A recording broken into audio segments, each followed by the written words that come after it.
So good morning, everyone. Welcome. Welcome to this seminar on gender and diversity perspectives in academic organizations. So welcome to this seminar on gender and diversity perspectives in academic organizations. This seminar will mainly be in Spanish. However, there is English interpreting available if you press the interpretation button on the main menu at the bottom. So if you would like to listen to the English interpreting channel, just please press the English option and you will be able to hear me, Diana, who is the interpreter. So if you can hear me, here we are. We're going to be continuing in Spanish, which is going to be the main language of this seminar. Although, as we said before, we have simultaneous interpreting into English of everything that has been said. So, this seminar has been organized by the BC3 Equality Commission since 2019.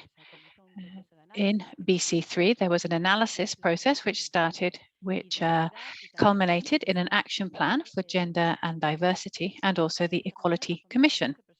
The Commission is made up of about 12 people, men and women, who work actively for they have been working for about a year and a half now. They work actively to build a more equitable, diverse and inclusive vision of our scientific context and obtain transformative results for our personal and professional development.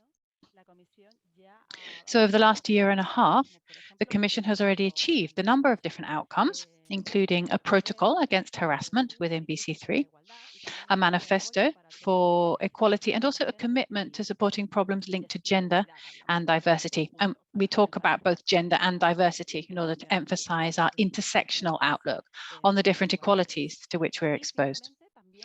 And finally, it has also developed a training program of which this seminar forms part. So we've got a number of different aims that we're trying to achieve today during this seminar. The first aim is for all of us to learn to identify the biases that generate inequality in science and to explore their characteristics so that we can start to understand how these biases impact our work and impact society. We also aim to learn what elements need to be taken into account in order to integrate the gender perspective and other egalitarian options into our research proposals, projects, scientific publications, etc.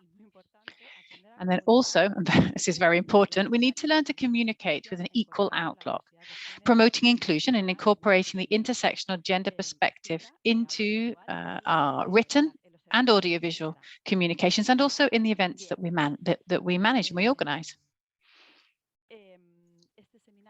Now, this seminar is being recorded. I shouldn't forget to say that.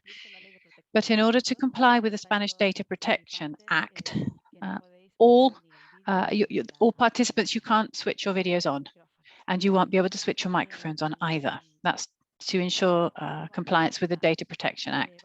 So how are we going to go about this? What are the logistical ins and outs of this seminar? We'll be here for an hour and a half. We have 2 speakers. I'll be introducing them in a moment. Each speaker will be talking for about half an hour, and then there'll be a last half an hour for a Q&A. So any questions, any comments, we're going to be picking them up on the chat. And also there is a hashtag. You can see the hashtag there. So if you want to make any comments through Twitter, we have Eva Alonso, who's going to be collecting up all the questions, and we will try to answer them at the end.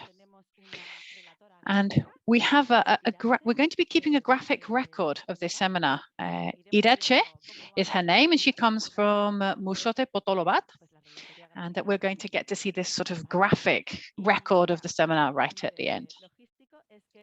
And then the last logistical point to make is that there's a small assessment survey, satisfaction survey, and when the seminar finishes, that will pop up on your screen, and we will be very grateful if you could fill that in before you leave. So that's all. And without further ado, let me introduce our speakers. I'm going to go in the order in which they're going to speak. So first of all, I'm going to introduce Federica, and then I'll introduce Anna a little bit later on. So the first talk is going to be given, well, it's a talk by Irene Iniesta and Federica Ravera, who are co-founders of the Fractal Group. Both are researchers specializing in feminist socio-environmental research. However, Irene is at a very advanced stage in her pregnancy. So she's got more important things to do, as we can all understand. And I think we need to respect that, given the issue, especially of our seminar today. So we're going to have Federica, who's going to be giving the talk today. She has a degree in environmental sciences from the University of Milano Bicocca in Italy, and a PhD in environmental sciences, specializing in environmental economics from the Autonomous University of Barcelona. She is currently a Ramon y Cajal researcher for the Geography Department at the University of Girona. Her research currently focuses on the analysis of social institutional innovations, collective actions, and the role of traditional and local knowledge in adapting to global environmental, cultural, and socioeconomic changes, especially in the agricultural and forest pastoral systems of the Mediterranean basin and high mountain areas. She applies the feminist political environmental perspective to studies of adaptation and resilience, aiming at understanding the power dynamics that generate inequalities and how the differential conditions that create new opportunities within the transformation of rural social environmental systems. So, Federica, the floor is all yours. Thank you very much for being here with us today. Thank you very much, Violeta. I'm going to share my screen.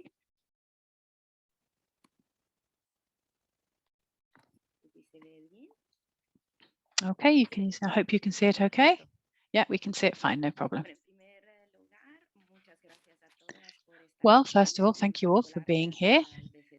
And I would also like to say a special word of thanks to BC3 for having invited us to this seminar. I think that many other organizations should be organizing seminars such as this one. And thank you to Susana and Violeta for having looked after us so well in this process of having so much patience with us. I'm going to be talking or sharing with you some of our thoughts about how we can go down different pathways when we're talking about women and gender in science. And I will be talking about some examples of our research. As Violeta said, I prepared this presentation along with Irene Iniesta Arandia. Both of us are members of the Fractal group, which I'll be talking about a little bit later on. And it's a group of feminist researchers. And as we've heard, Irene is just about to give birth at any moment, which is why, unfortunately, she can't be here today with us.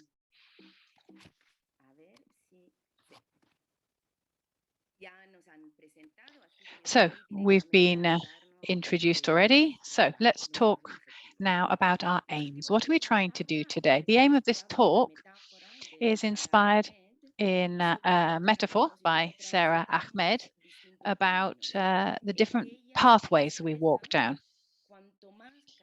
She says that more pathways we travel, or the more people, the more we travel, the easier it is to keep traveling. And we're going to be talking about the most traveled paths in relation to women in science. What are the gender assumptions that are behind these most traveled pathways? And then we're going to have a look at some of the less traveled pathways. We'll be looking at feminist and post-colonial science studies. We'll be drawing on that in order to do that. Then we're going to be talking about or looking at some ideas and tips into trying to find alternate models of science and lesser traveled pathways. And we'll finish with some very specific examples of how we can apply post-colonial feminist approaches and the different methods and how we do that in our research.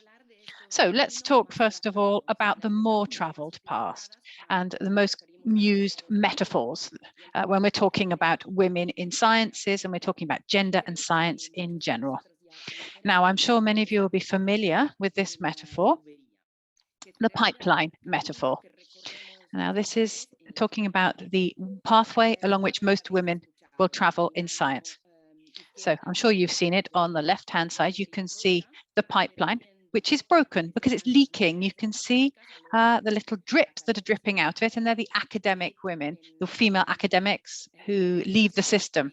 And on the right-hand side, you can see some facts and figures from the SCIC Center in Spain, which talk about men and women's evolution in their research career. And you can see that women who are in purple, you can see that the line goes down. There are many different reasons for this loss of the number of women as they move up the research hierarchy. But Banu Subramanian said that this was because we persist in staying in the system which is leaking. And what she says is what we should try to do is to support women in science. Not just that, what we need to do is to actually try to support a change in the model of science. And this is what they try to do within women's studies and feminist studies. So what are the assumptions that underlie this metaphor that I've just shown you? Well, the pipeline metaphor and the drips, the leaks, which are the women, is based on a liberal feminism model, the feminism of equality. So we define equalities and inequalities. And here we're saying that we should provide the same support, the same tools to everyone in order to enable everyone to access the same rights and the same advantages. And this is what you can see here at the top. So we have two step ladders, which are of the same height to a little boy and a little girl, so that they can both reach the tree. But as we can see, if the system itself isn't balanced, then the little girl, the one on the right, can't reach the apples on the tree because the tree is leaning over to the left. Now, there's another feminist perspective, and that talks more about systemic inequalities rather than different gender inequalities or equal rights. We're not just looking at the little drips that leak out of the pipeline, because we believe that this discrimination are embedded in the culture which exists in the workplace and in science. So it's actually the scientific culture which discriminates. And here we talk more about equality, but we understand in that we have different starting points. So here you can see the two step ladders. The step ladders need to be different, of different heights, so that both people can actually reach the apples on the tree. But there's another perspective which talks about the model of justice that we need to try to achieve. So it's a model which challenges the system and aims to modify the system, which is itself discriminatory. So I will be using this second part of my presentation to having talked first of all about the dominant school of thought when we talk about women in science. I'm now going to have a look at other models and what other models we could try to develop, and what we're talking about when we're talking about gender and what we're talking about when we talk about feminism. Now, I'm going to be drawing on the work of Sandra Harding here to define what we understand exactly by gender. Now, Sandra Harding said we shouldn't just be focused on the attributes which are assigned or chosen, assigned to or chosen by individuals. We should be focusing more on gender relations, which aren't fixed, they're not discrete, and they're not universal. So gender codifications, the way in which gender is coded, is different in each society. And these relationships are hierarchical. There's always some kind of element which is superior or higher up in the hierarchy than others. And there are three different types or kinds of social entities. We have individual attributes, attributes that are either assigned to us or chosen by us throughout our lives. But then the other aspect to gender and gender relations are what we are known as social structures.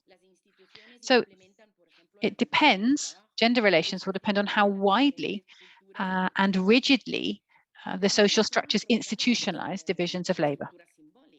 And then we have the symbolic structures as well. Sandra Harding says that objectivity, rationality, rigorous observation, all of these things have usually been coded in the masculine gender.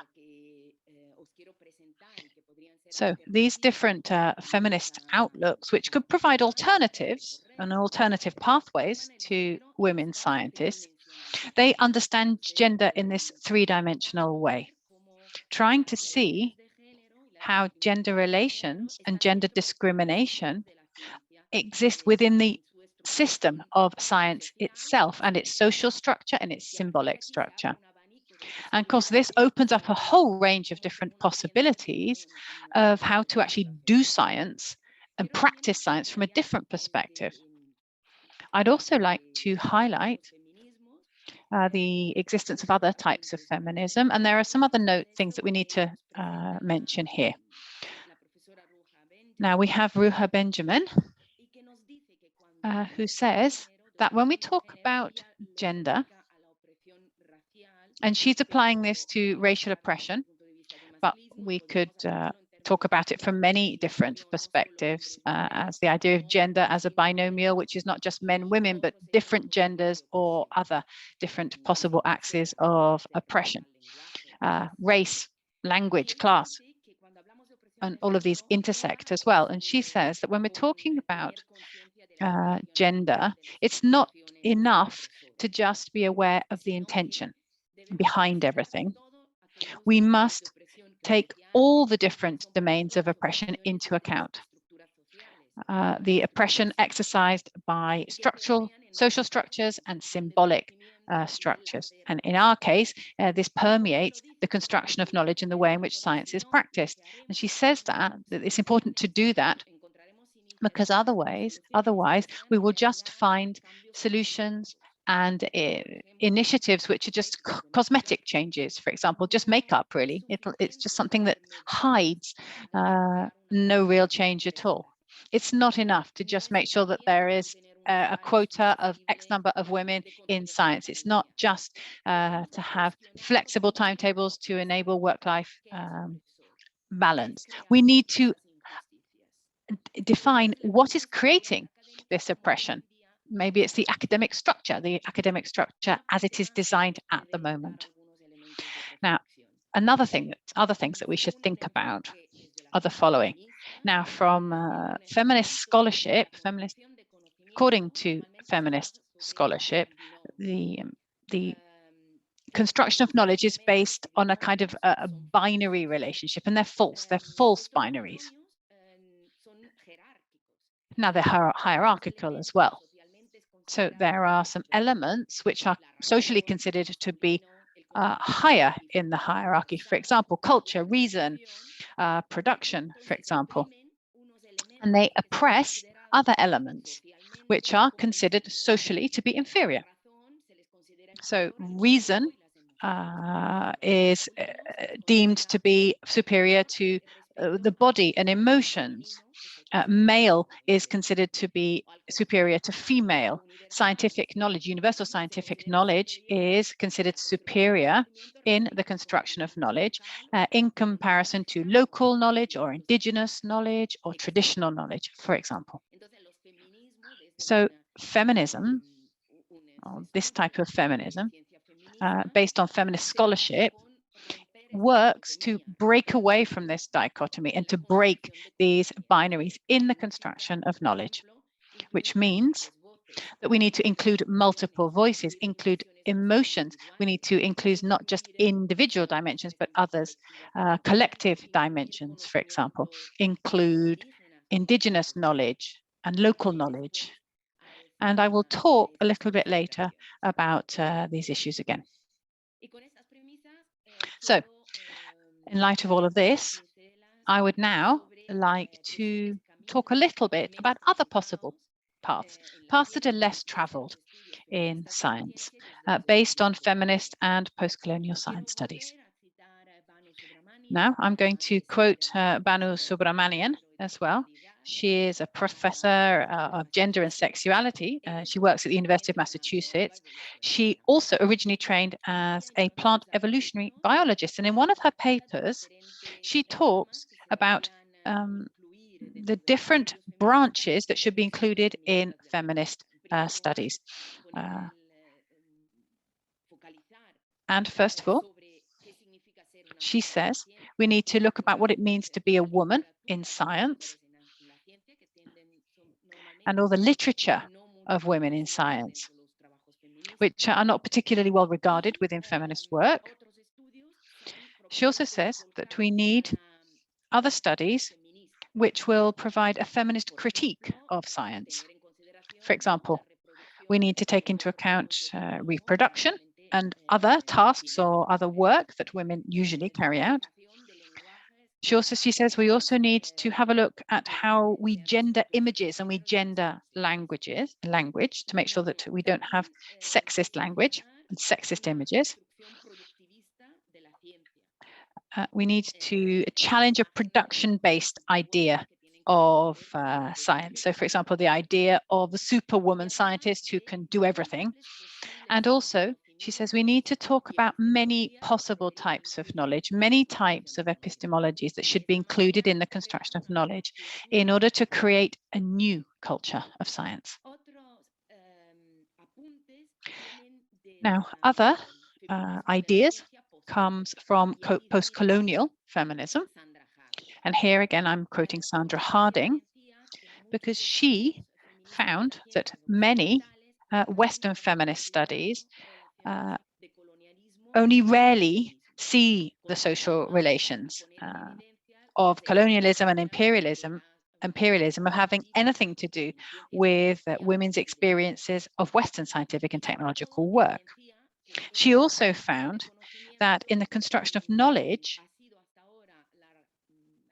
it has other types of knowledge have basically been ignored to date.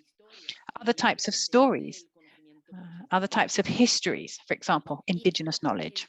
This has been largely overlooked and ignored. And of course, this story, this history has to do with our colonial past. Now, this was just a very brief overview of these other alternative pathways. Now, what I'd like to do was to show you some alternative models with very specific examples that we could perhaps use to learn from.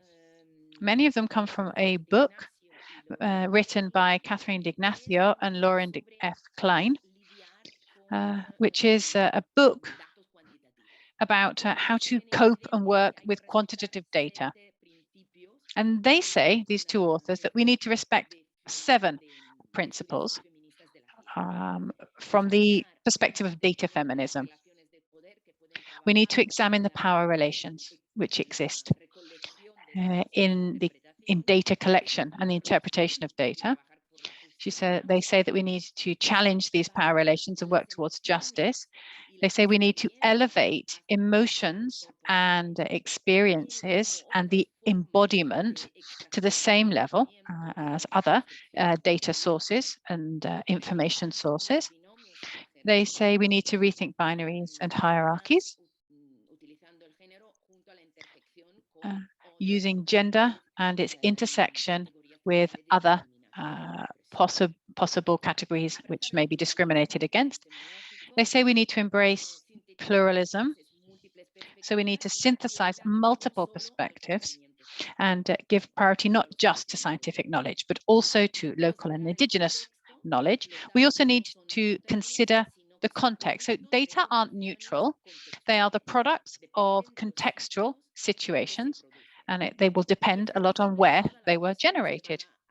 And then 7th, they say we need to make everyone involved in the data collection process visible. And in relation to the third principle, they say that when we are gathering and publishing data, science tends to do that, assuming that data are neutral, that they're objective, and that they are the truth. But in fact, this can mask the people who are behind the data, the processes that underlie these data, and all the different ins and outs of their explanation. This is what Donna Haraway defines as God's trick. And they say that we should be aware that all knowledge, and this is what Donna Haraway says, we should be aware that all knowledge is contextual. It's generated by specific people in specific circumstances, which may be cultural, historical, and geographic in nature. So we cannot assume that knowledge or data are neutral. They also cite Sandra Harding and her standpoint theory, because she argues that we need to take into account knowledge from the perspective of groups that are usually excluded from the knowledge construction process. And they also cite Linda Alcoff, who talks about positionality. So we come to knowledge from a certain position. Usually it's a position of power, scientific power, etc. And usually we are actually located in certain axes of oppression when we interact with the subjects of our research. So we need to really think about the type of knowledge that we are generating. And I'll talk about this a little bit later on. Another example comes from feminist and post-colonial feminism, and it comes from Clear Lab, which defines itself as a feminist and anti-colonial lab, and Max Liborian is its director, and they have an entire feminist protocol about how the lab works, and they govern it in a different way.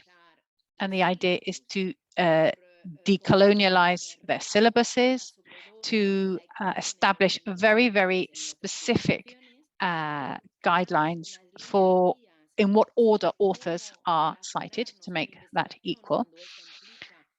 And there's also a very specific set of guidelines about how to carry out research with oppressed groups, often with indigenous groups. They do a lot of action research and citizen outreach as well. And they also talk about how to create feminist collaboration spaces and how to run a feminist meeting from a feminist point of view, anti-oppressive. It needs to be equal, equitable. It needs to be oriented on processes. And it focuses a lot on reciprocity and also the ethics of care. And finally, another example, which is one of our own examples, with myself and Irene and other colleagues. It's sort of an autoethnography, which is what Angela Carreta calls it. So basically, we've started to think about our own experiences within academia and how we wanted to create, as feminist female scientists, new spaces, new group processes. And these spaces takes the form of a network which is based on mutual help and the ethics of care. So this is the Fractal Group. It aims to carry out action research, focusing on ways of making our socio-environmental system more sustainable from an environmental feminism and a post-colonial feminist point of view. So we base our work on social participation. We adopt an inclusive outlook. We base our work on inter and transdisciplinary work. We work with people from many different disciplines, including humanities and art, to try to embody all of these different experiences. And we also base our work on a commitment to change. So we get directly involved in action, in territories, with people, etc. And I would just like to finish my presentation with a couple of thoughts which are based on our own research. Now, what I'm presenting to you here, what you can see on the screen, is a piece of research that was carried out with Elisa Oteros Rozas, who's also a member of the Fractal Group. And she also works at the chair of agroecology at the University of Vic. And we also work with Maria Fernandez Jimenez at Colorado State University. And it's just a series of life histories of shepherdesses all over Spain. Very briefly, I'd like to go over some of the principles which have been outlined by feminist studies. And these principles, we've taken them into account during our own processes of research. I'm not going to talk about the outcomes of the research process, but rather the process itself and what was included in the process. So we understand that knowledge construction is a political act. It's a conscious act and it needs to be done responsibly. And we understand that knowledge is a key to transformation. It's a driver for transformation because it involves a collective construction of knowledge. It's co-construction, as we call it, with the people with whom we're working.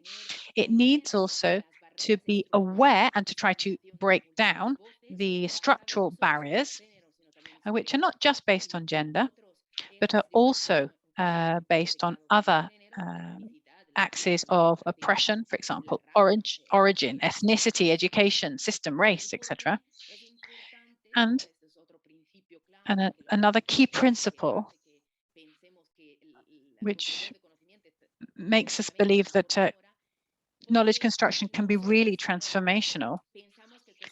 And that is that we think that we constantly need to be analyzing our own beliefs, our own judgments, our own practices. We need to do this constantly during the research process, because all of these beliefs, judgments, and practices may have influenced the research, from the topic that we choose to research, to the methodologies used, to how we collect the data, how we interpret the data, and so on.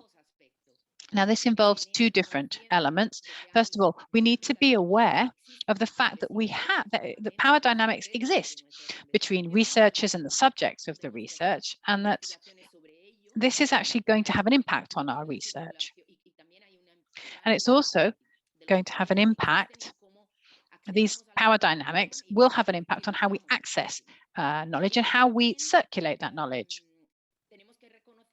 And we should also recognize and acknowledge that subjectivity is constant. It's there always in the production of knowledge.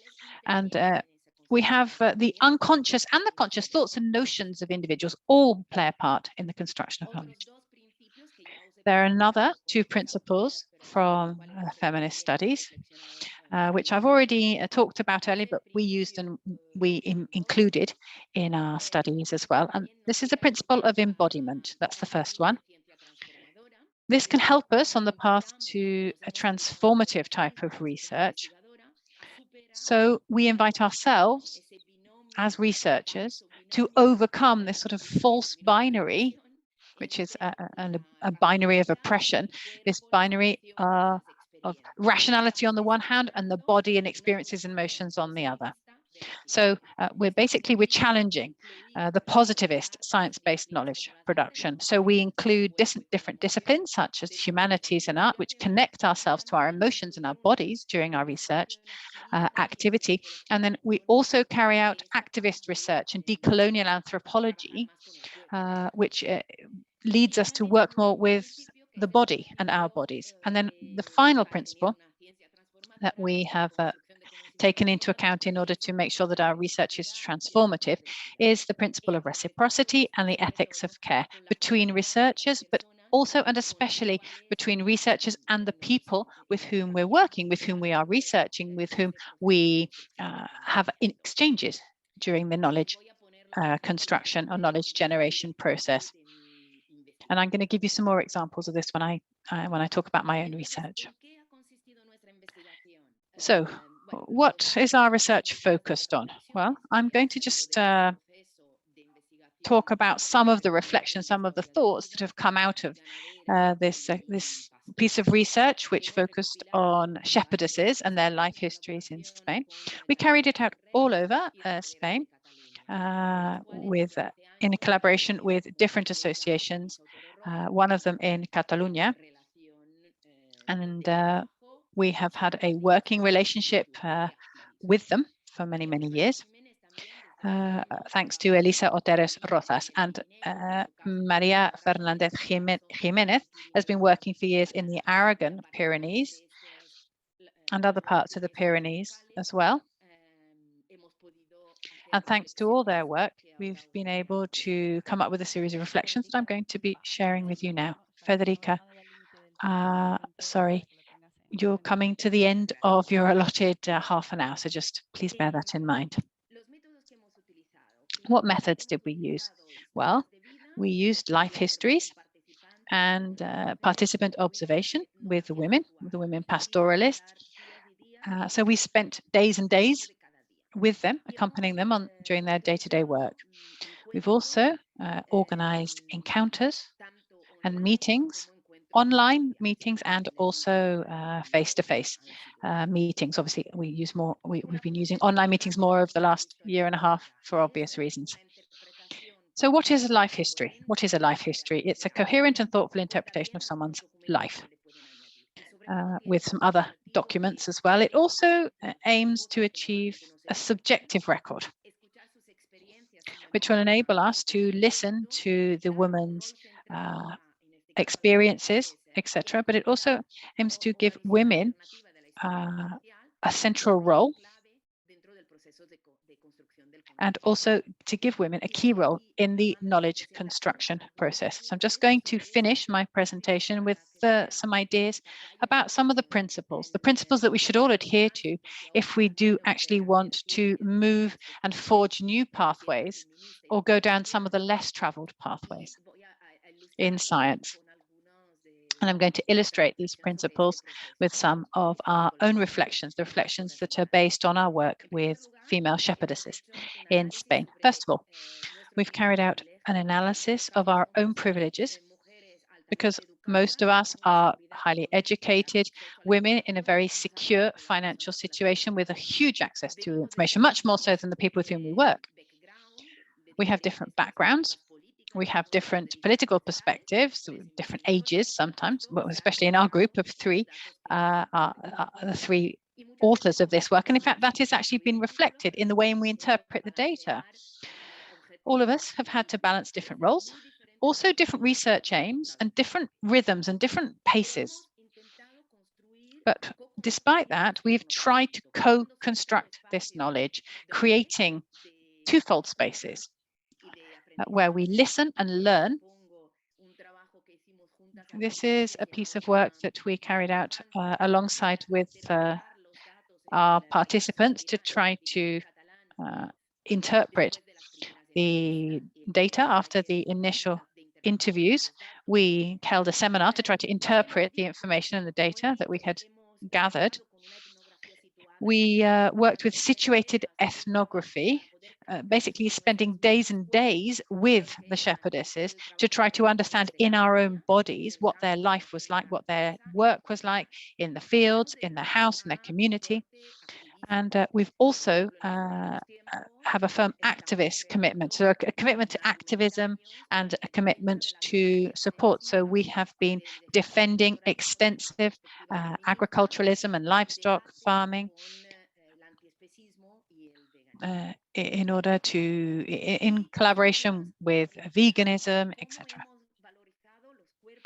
So let's talk about embodiment now. How do we value our bodies and our experiences, our corporal experiences? Well, by prioritizing this in interviews and in gatherings. Now, for example, in Latin American feminists always say that meals are a very important space in which we can talk about many different things and we can understand identities, differences, power relations. So we've tried to create these spaces, often involving food and meals. So the idea is to attach value to other types of knowledge. And we do that through art. Here you can see one of the drawings made by one of the artists who have interpreted the life histories in her discipline. This is an experience of shepherdesses in the Catalonian Pyrenees, and we use these drawings and these artistic works in different talks and events.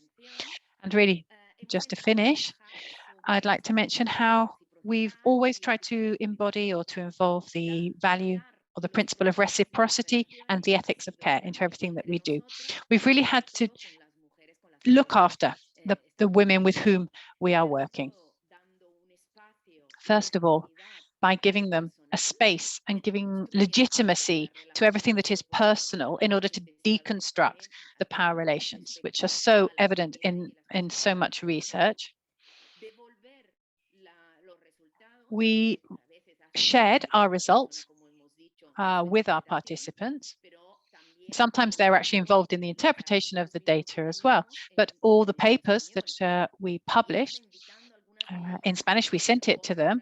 And in fact, we invited some of them to become co-authors of certain papers. At the moment, we're preparing 2 papers to be published in a book about climate change and gender, one from a more scientific point of view, and then the other paper, we've invited the shepherdesses to actually write it from their perspective.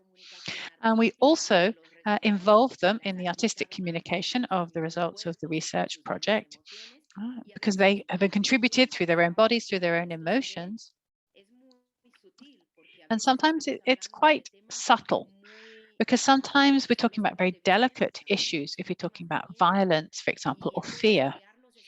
So we need to create the right type of space, and we need to make sure that they're safe spaces so that they can express their emotions. From the perspective of Latin American action research, from these priorities, we've used these kind of spaces to make communication easier. We need to share, pleasant moments, convivial moments, and to forge bonds of friendship, not just the relationship between a researcher and a subject. And then we also try to really respond to all the needs of these people and their physical needs as well, with regard to time and space, etc. And that's all from me. So these are our reflections and our experiences, and I will pass the floor over to Anna now. Thank you very much, Federica. It was fantastic. It was really interesting, your talk.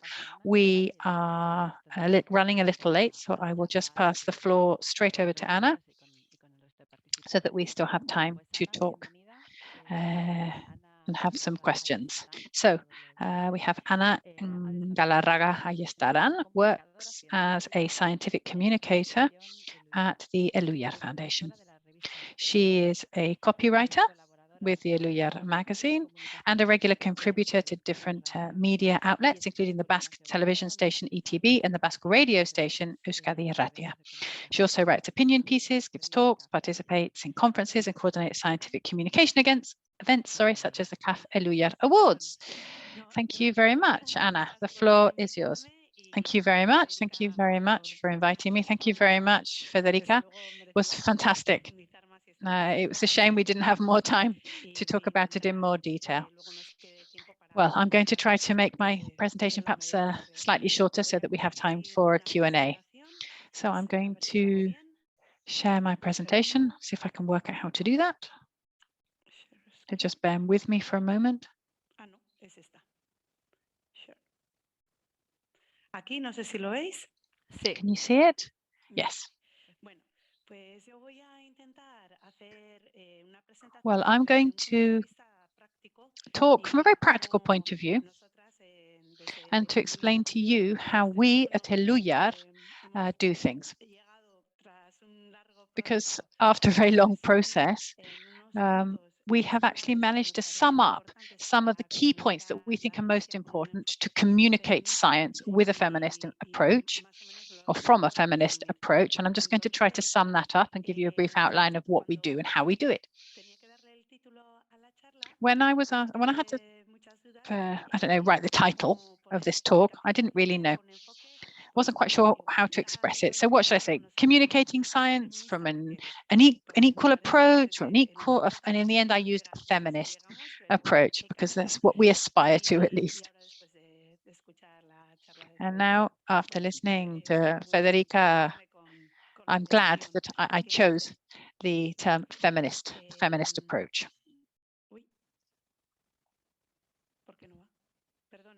I'm sorry, I can't seem to pass through my slides.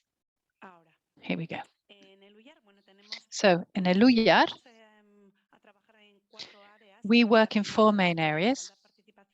First one is equality, participation, and transformation, in which we work on gender diversity and inclusion. Then secondly, we have scientific outreach and education, which is where I work mainly. We have artificial intelligence and language technologies. Now, this is a fairly new area. I think it's very clear that it's important to include the gender perspective here as well. And then we also provide different language services and Basque language plans, which is very important and is cross-cutting, in fact, and it affects all the different areas. Scientific outreach and education. In this area, we have 3 sub-areas. One is the dissemination of scientific knowledge. The second one is the creation of initiatives for disseminating or to encouraging scientific abilities and skills and interest among young people. And the third one has to do with different services, which we believe is very, very important.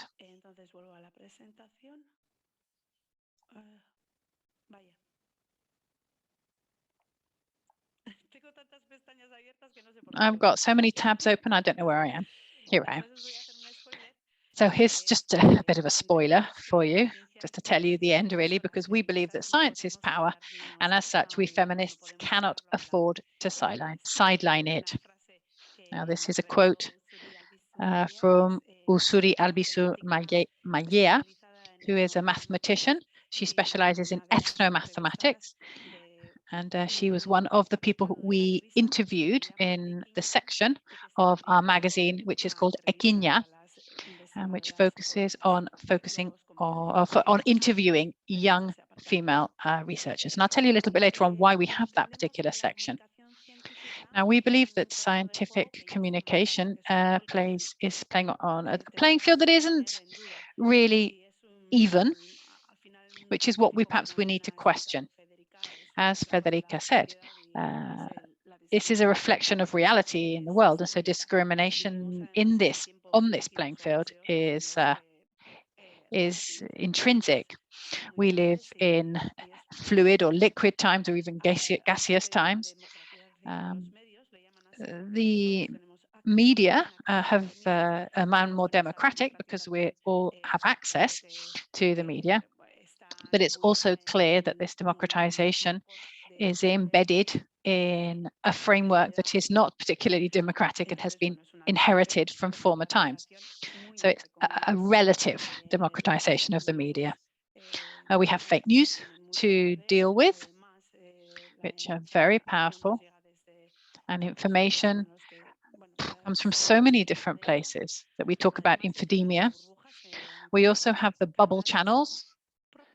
So we have channels which have been especially designed for each opinion group, which basically don't let any other opinions in, which is why it's called a bubble. And in fact, within the bubble, the opinions are just amplified. They bounce back and get stronger and stronger. And it's very, very difficult to break that bubble.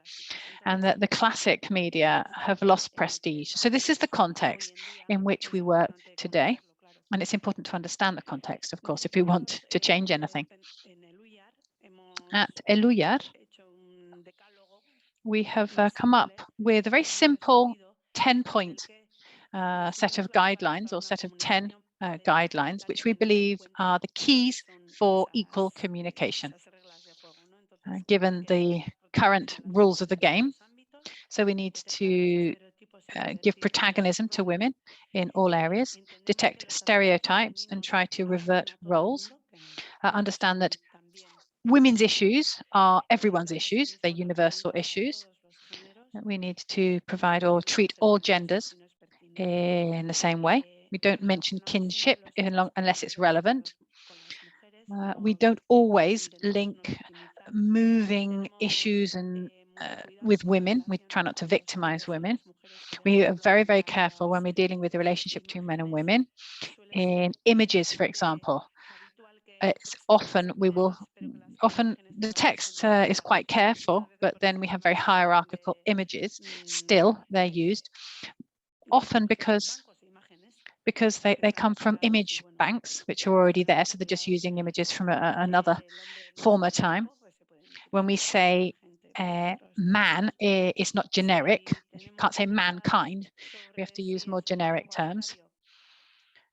If you're not sure whether the language you're using is equal, then you should just change the way you're drafting it or you're expressing yourself. And we have to be very careful with heteronormativity, which is sort of so embedded in our mindset, we often actually don't realize that we're falling into the trap of heteronormativity. So we need to be aware of that. We also have a series of fundamental values that we need to continually revisit. So we need to make sure that we're being horizontal, that life is at the center of everything. We have to work with empathy and humility. We have to be critical and self-critical. We have to work with rigor. We have to be honest. We have to transparency, interdisciplinarity, collaboration, and dialogue. This is extremely ambitious, I know, but at least we're making an effort to make it a reality. With regard to written and audiovisual communication, I'm going to tell you how we work and what we do in both of these areas. So we work with both text and image. Then we have oral communication, and we're going to be talking about events. In written and audiovisual communication, I'm going to focus here on the Eluyar magazine, which is where I've been working for a number of years now. What we do is in the editorial team, there is one person who is responsible for making sure that the gender perspective is taken into account. That's me. And the team itself is, we have gender parity in the team, and everyone who participates in the magazine, and I'm talking about copywriters, any external collaborators, photographers, layout designers, all of us are aware of the magazine's criteria with regard to the gender perspective, and we receive training when we start working with Eluyar, the Eluyar magazine, so that we can apply these criteria. Every time we start designing a new issue of the magazine, we try to make sure there's a good gender balance, and there's also diversity between the people to whom we give voice, even if they're minority. We don't try to reflect the reality that exists in society. We actually try to change that created reality, this false reality, in order to generate new realities in which women play a greater role. And we also try to build new references, new benchmarks, new role models, focusing on young female researchers, etc. We make the consequences of gender discrimination visible. And we always try to make sure that any news item or any research about women are universal. We also carry out a yearly analysis of quantitative and qualitative data to make sure that we are complying with our own criteria. And if we're not, then we try to correct that. We try to maintain a critical and self-critical outlook at all times, especially with regard to social responsibility. We are very aware of our responsibility. And here I've put in brackets some examples of what we try to do, especially from the last year and a half, in which the perspective from which we have approached the COVID-19 crisis is a syndemic perspective. So it's not just an epidemic caused by one particular microorganism. We have to take into account the social and the environmental situation as well, because otherwise we're simply not engaging in a holistic interpretation of the situation. We believe that science and the benefits of scientific practice should not just be limited to the first world or to men. And equality isn't just limited to gender. So we're also moving towards inclusivity. So I talked before about this particular section of our magazine, which is called Equinien. We've been working with this section for about 7 years now, and we interview young female researchers. We also interview other people to move away from binaries, people who don't consider themselves to be women or who aren't women, or people who have difficulties of other kinds when trying to access the scientific world. For example, different physical factors in order to move away from ableism. We've got a lot of examples that you can look at if you want to have a look at this section of the Eluyar magazine, which is on the internet, and it's open, it's free access to everyone. So if you want to have a look, please do so. In the website called ciencia.eus, we publish all the different sections, and there is a section which is called Berdintasuna, which means equality in the Basque language. And if you look there, you can see different examples that include both gender equality and other types of equality. And if you want to have a look, you'll see many different examples there.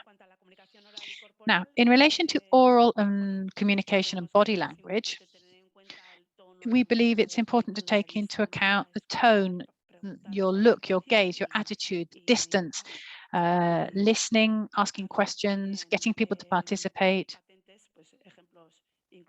and also to provide inclusive examples. It's important to do that. And with regard to events and event organization or management, we have another 10-point checklist. So whenever we prepare an event or we're organizing an event, we look at this checklist just to make sure whether there's gender parity among the speakers, not just in the number of speakers, but also in the content. We need to make sure that we're taking diversity into account in terms of origin, age, experiences, and trajectories. We're very careful with who actually is going to play the role of presenter or host or hostess. We also bear in mind protocol, because sometimes there is protocol imposed, especially if you're working, for example, with other or with or for other organizations. We have to negotiate this protocol, and that's something you need to do quite far in advance so that you can reach an agreement, because they're not always going to be working in accordance with the same criteria as we do. Different organizations have their own set of criteria. It's also important to pay attention to work-life balance by looking looking at the timetable and the organization. We need to make sure that all types of audiences can have access to it, including children. And so our doors are open at all times. They can go in and out whenever they like. And we also pay attention to accessibility of bathrooms, signs, subtitles, translation or interpreting. Also, we look at prices. We have to make sure that it's an inclusive policy for prices being paid by delegates and also what speakers are being paid as well. We also pay attention to sustainability with regard to materials, to use as few materials as possible. If we do have to use different materials, we try to make sure that they are either reusable or recycled or both. And we always try to make sure that we're providing a safe environment for both speakers and participants. As we saw in the literature with the papers published in the scientific literature and the different events, with events, what we can do is to make sure that there are more female speakers for a start. And another thing which is interesting is that we need to make sure there are fewer men asking questions. So the person who is actually chairing the debate needs to prioritize questions asked by women. And in fact, one thing that will influence this, with what people have seen, is that if the first question is asked by a woman, other women are going to be much more likely to dare to ask a question. And it's also been seen,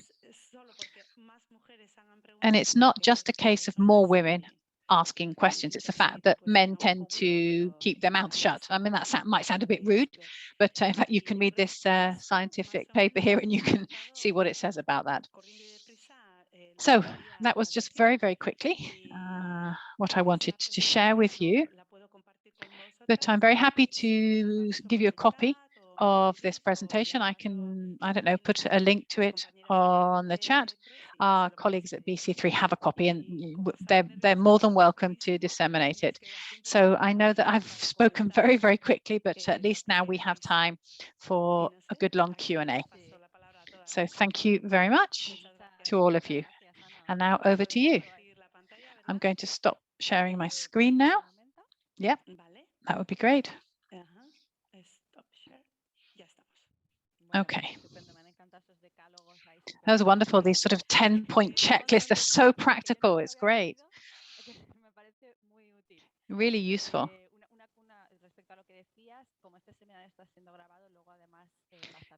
Now, all of this is being recorded, so you people who want to listen to your talk again can do so on the BC3 website. Okay, let's start with the Q&A, but perhaps we should just stop for a moment while we all digest all the information. I'm sorry, I spoke too quickly. No, I'm not saying that. I'm saying it was great. No, it wasn't too fast. It was just that we all need to digest what we've heard. There's a lot of information there. Irache, can you just show us what you've been doing, because with your graphic record of the event, so we can get a sneak peek at what you've been up to.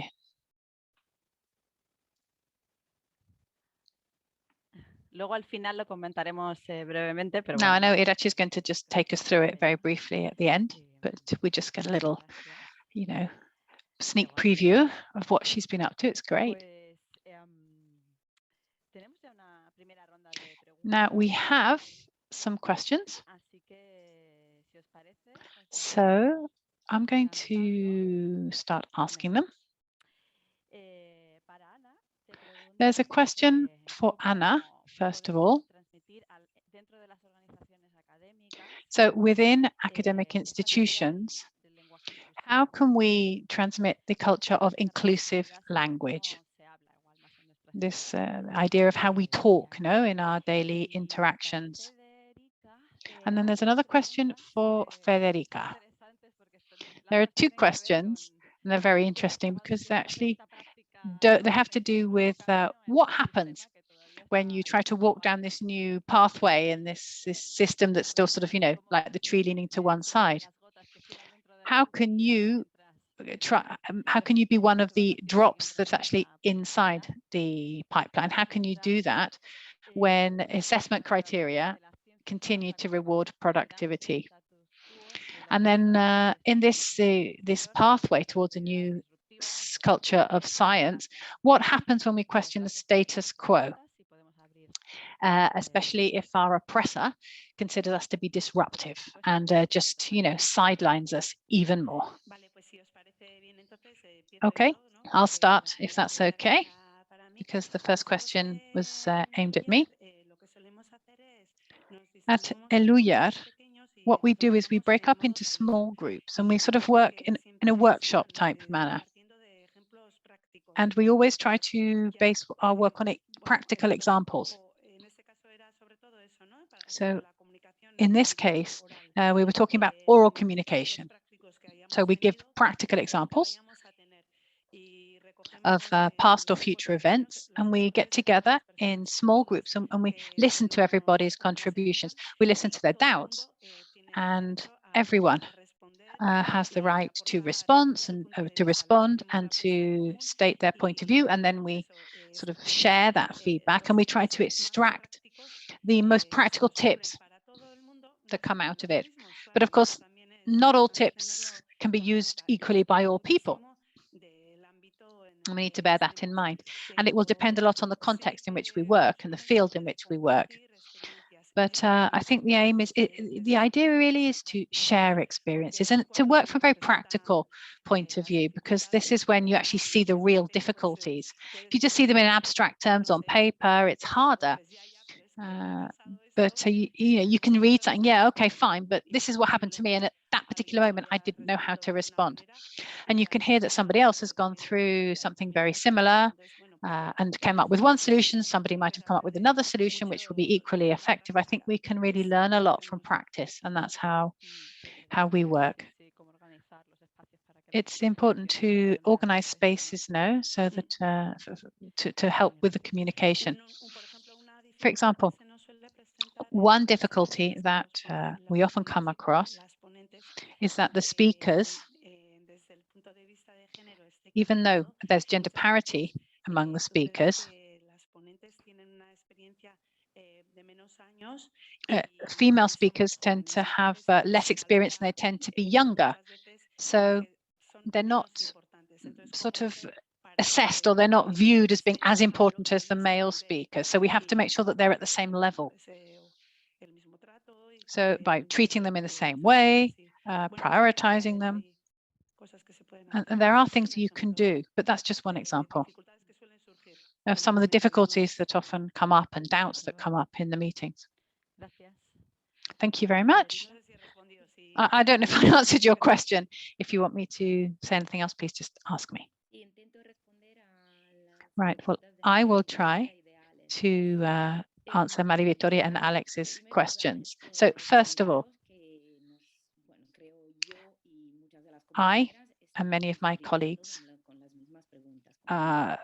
would like to say that we're actually struggling with the same questions, the same doubts, because we're all struggling with the same system at the end of the day. And so we're all facing the same problems. And the first step that we have taken in Fractal, the first step is to realize what's happening. And in fact, in one of our initial meetings, we realized that we'd gone through a very hierarchical and masculine and often quite violent mentoring process, making us feel impotent. And trying to stay in the pipeline is very difficult. And trying to stay in, even so, you have to keep up with the pace and the rhythms that are being imposed on you. And I remember at that meeting of the group, we kind of had a round of questions and comments. And I think we spent an entire morning and maybe part of the afternoon as well, just explaining and talking about how awful we felt and all the diseases and the illnesses that we were suffering. In fact, there were all of us, we had these terrible illnesses, and it was all linked to how the pressure that was being put on us just to be able to remain in academia, just to do a job that we're well qualified to do and that we love. But how hard it was for all of us. And I think it was then, well, me at least, I think it was when I think all of us started to try to turn things on their head, to try to approach it from a different perspective. And we started realizing that we had to actually critique the system itself. We had to critique the pipeline and how that pipeline and that system were treating us. And from here, I think from that point onwards, as Martina Carreta says, we started thinking about strategies, sort of resistance strategies, and how to build something that's an alternative. And this involved creating a new space for us in which we would be able to receive and give mutual support in cases of crisis, or if we had a doubt. We needed a space where we could go to. It would be a protected space, a safe space in which we could ask for support and give support in turn. Support for writing, for example, or for giving a presentation, or for preparing your contribution to a seminar, or just coping with the huge workload when we're overburdened. But it's just having this space of mutual support, but also always practicing this sort of self-ethnography, understanding where we were. And then also we started exploring other ways of practicing science that wasn't based on productivity. Now, of course, this is quite easy for me because I'm in a pretty privileged position. I have a Ramón y Cajal grant. I have the possibility in my university to do what I want to do. So I am in a privileged position. But despite this, in my past, I have had very difficult moments, as so many of us have. But we started to see that we needed to adopt a different approach. It shouldn't have to be a productive approach. But it's not only this productive approach that's going to enable us to continue practicing science. So what we needed to do was to try to explore other spaces or to provide mutual support to each other in different spaces, provide a different kind of mentoring, or to work with people who are actually creating different working spaces, spaces that are so different from what we're accustomed to, and which involve a different way of working. Which is why I gave you this example of this CLEAR laboratory in Canada, because it's possible. You're having this debate in BC3, and there are other debates that are going on in different institutions, which is why we wanted to come to participate in this, because we can't just do sort of cosmetic change. We can't engage in cosmetic change. We have to bring about a change that's more deep-rooted. How do we value the women carried out by women, and not just women, other oppressed groups as well? How can we value that? How can we attach greater value to it? How can we attach greater importance to other ways of constructing knowledge, other ways of working? What can we do when our oppressor sees us as being disruptive and wants to sideline us? Yes, well, that's a very difficult situation. We understand that it's very difficult. In some cases, we actually have a blacklist. I have blacklists of people with whom I don't want to work. They're on the blacklist, that's it. Why? Well, because I believe they have classist and sexist ways of oppressing their colleagues. I think that moving away from certain people, certain researchers is and I'm talking about both men and women. I'm not just talking about men. I'm talking about people who engage in this sort of very, very hierarchical mentoring process and method. There can be both men and women. So there are people like that, and they're on my blacklist, people whom I try to stay away from. But sometimes if you don't want to continue to be in the system, sometimes you have to decide, I don't want to be in the system. I don't want to continue to feed the system. But of course, we're all overworked and it's difficult. And I often say, I don't understand how I've actually managed to publish what I've been able to publish over the last few months. And we are in that culture of having to produce and produce and produce. We've been educated in the system, and deconstructing this is like decolonization. It takes time. You have to undergo a profound process of change, and working with other people in a sort of a support laboratory can really help. So I'm sure that many of you are in a very similar process. I don't know, Violeta probably can talk about her experience as well in this. Yes, it's true. When you can looking at indicators and feeling really anxious, yeah, that really resonates with me. It's hard not to fall in that trap. Right, there's a lot of questions on the chat, so let's carry on. There's quite a few for Federica and then one for Anna, but Anna, you please feel free to answer any of the questions that have been asked of Federica. Now, Amaya says, okay, so the aim is to get to the, I mean, what's your aim? To get to the the ultimate aim, the ultimate objective, but just in a healthier way? Or are we changing the goal itself? And there's another question that says, how can we move from co-production of knowledge based on the ethics of care and intersectionality to action and transformation in governance and formal institutions? And another question is, how can we bring about a cultural change based on feminism and ecofeminism in science in order to break down the scientific, the rational, fragmented, technotropic scientific frameworks? So that's a pretty easy task, right? And then there's another question. I'm assuming it's a question about the fractal group. What's your experience with regard in relation to financing and funding this other way of carrying out research? Are there funding agencies which focus on this type of research? Do you think that currently this type of approach is being fostered more? Is there more specific financing available for it?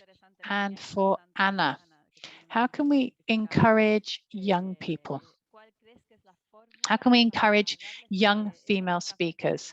What's the formula that we can use to put them on the same standing? No, for example, are they introduced at the beginning of the event?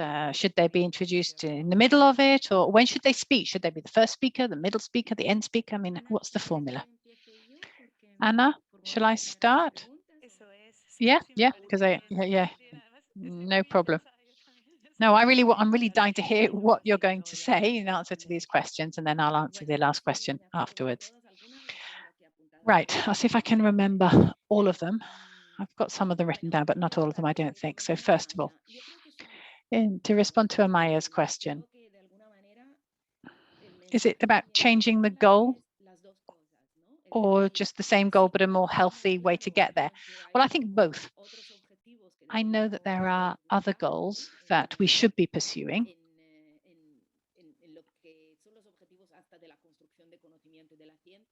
When we're talking about the construction of knowledge and science, and these goals that have been lost along the way. But I think everything that we do needs to be transformational. And I think it's implicit is in the goal of being transformational is the need to do things differently.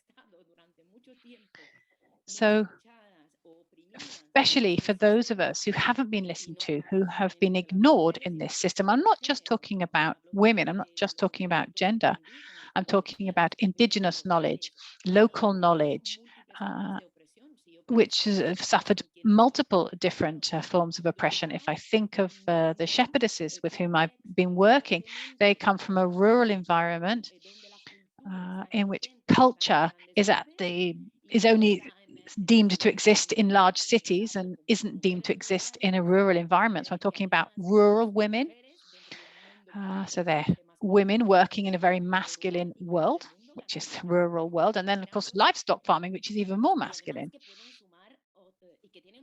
And they have local knowledge based on experience, which has never actually been considered valuable. They know all sorts that can be useful in the fight against climate change, for example. So doing things differently is implicit in what we have to do. And it involves creating internal working dynamics in the working groups and the research teams, and also dynamics with the people with whom we work. And these all need to be different. And all of this makes me a lot happier over recent years. Personally, at least, I feel a lot more supported. I feel that I have the possibility to express who I am, the possibility of actually working on the topics that interest me with the people with whom I like to work. And I think that's it's been this whole process of becoming aware of ourselves that has helped me. So I think that's to answer the first question. I think it ties in with the last question as well, which I don't have here. I didn't have it written down, but I think it does tie in with the question asked by Laila about how can we bring about this cultural change? Well, I think this is what we've been talking about throughout today's event. I think that through our practice, through our everyday practice in the scientific world, through the approaches that we adopt, that's how we bring about the change of culture, and how we have a perspective which is not just based on rhetoric, it's based on actual practical work that we do every single day in our research activities. So every single day we are building knowledge in a different way. I work often with artists, and what do artists do? I was at a talk given by Josep Mariag, who is a fantastic and inspiring person, and in the middle of a forest in the Pyrenees, there was an event about art and science. And he said that scientists need to understand that the universe is made of many different layers, and we, through science, we only really research and explore certain layers, which are the ones that are visible, or which are just behind what is visible for humans. But that's all we reach. This is the sort of the outer layer, but there are other layers as well that have to do with spirituality, bodies, emotions, which could really help us to understand the universe and to connect up with the universe much more. But we don't reach that. We don't tap into that. And for example, for me, I try to do that by letting myself be, taken along by artists who have much better access to these other layers. And I do that within my own working methodology. And there are we can talk about examples of Latin American feminist activism, post-colonial feminism. There are other researchers who have gone before me, and they're fantastic examples of how to do this. So where do we find the money to do this? That was another question, right? Well, we haven't really got a magic recipe, unfortunately. It would be great if we could find the silver bullet. I actually realized that I've slowed up. I think everything's slowed down a little bit. It's more difficult to find funding because they're not topics that interest most people. I remember once with Irene, we'd written a special issue, or we'd coordinated a special issue about feminism, gender, and climate change. And we said, look, with all of these papers that we have on ecosystem services, we had so many citations, so many more citations than, because this special issue really just generated so many different citations. And it was, a lot of, in fact, it was quite a groundbreaking special issue. It was well received. But even so, it's not easy. It's not easy to actually have that level of impact, and it's not easy to access funding. But I think we just have to be convinced that we're on the right path and just keep going. Because we do need money in order to continue to work in this way. We've submitted a number of different projects and talking to different institutions to try to gain funding. I think you need to try and find a way of offering them something in return to make a contribution, and that will be the way to find funding. I think there's another question, but I can't remember. No, okay, but we don't have very much time, so I'm going to pass over to Anna now as well. So thank you very much, Federica, but I'm going to pass over to Anna now. Anna.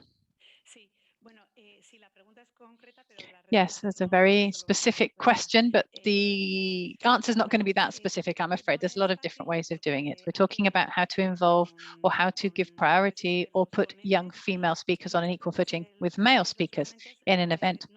It's not easy because it doesn't necessarily depend on who they are. Sometimes the order in which they're going to speak depends not on who they are, but on what they're going to be talking about. So it's not just saying who needs to go first. It will depend on the circumstances. I think really the most important thing is for the female speaker to feel empowered. And how do you do that? Well, the entire environment needs to empower her. Yes, she needs to be. She was just trying to find the word in Spanish, and she was saying the word in Basque. So I think the idea that needs to be it's an acknowledgement. They need to feel, the speakers need to feel acknowledged, and they need to feel that they're on a par with their male counterparts. And this starts right from the beginning when you extend the information to them. For example, as I said, it's a process. And it's important to negotiate the process in good time so that female speakers can feel that they're on a par with their male counterparts, that they have the same space or the same amount of time, that they're treated in the same way. And then at the end, to try to include them in the summary of the event. This is how we try to work. But involving female speakers in all parts of the process into making them feel safe, recognized, acknowledged. I don't know if that's enough or if I've answered the question with that. I do hope so. Thank you very much. There's another comment and a last question for Anna. So one last round of questions. And then we're going to leave a minute at the end to see the artistic record, the visual record. Now, Maria Victoria says, this is just an opinion, but I believe that many men would actually feel more comfortable with this new way of creating knowledge that Federica talks about. So it's not just women. She says that she thinks that many men will feel more comfortable with it. And Anna, there's a question for you. How can we include other voices, other methods from arts, humanities, or other methodologies, which will be able to contribute and to create... Oh, sorry, it's actually a question asked by Federica. There we are. So from one speaker to another speaker. Anna, do you want to answer that question? We have been including these other voices, not for that long, but we have been included voices from anthropology, philosophy. They have very interesting points of view, and we tend to bear them in mind, also bearing in mind the body much more. And I think that the results are tangible because we're talking about acknowledging more spaces, but the space that we are offering people is much more holistic, much more complete, much more integral. And yes, we do try to include more voices, but we're really just starting out. We haven't been doing it for very long. I don't know, maybe 4 years, 5 perhaps, but we haven't been doing it for very long. We're very lucky at Eluye. We're involved in a project with the University of the Basque Country in which we have students who come to us from the philosophy department to carry out practical work. They do their sort of work experience with us, and I'm their coordinator, so I learn a lot from them.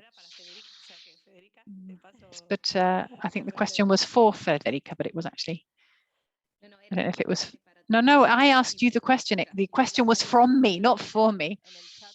Federica asked a question in the chat. Oh, right, okay. Well, I think just based on experience and our practical work, just the same as you do. It's the only, I think the only way you can do it, by doing it. Yes, you have to do it. You have to do it through our everyday practice, through what we do every single day in our organizations. That's how you build this new reality. Well, I hope that this seminar will contribute to this work.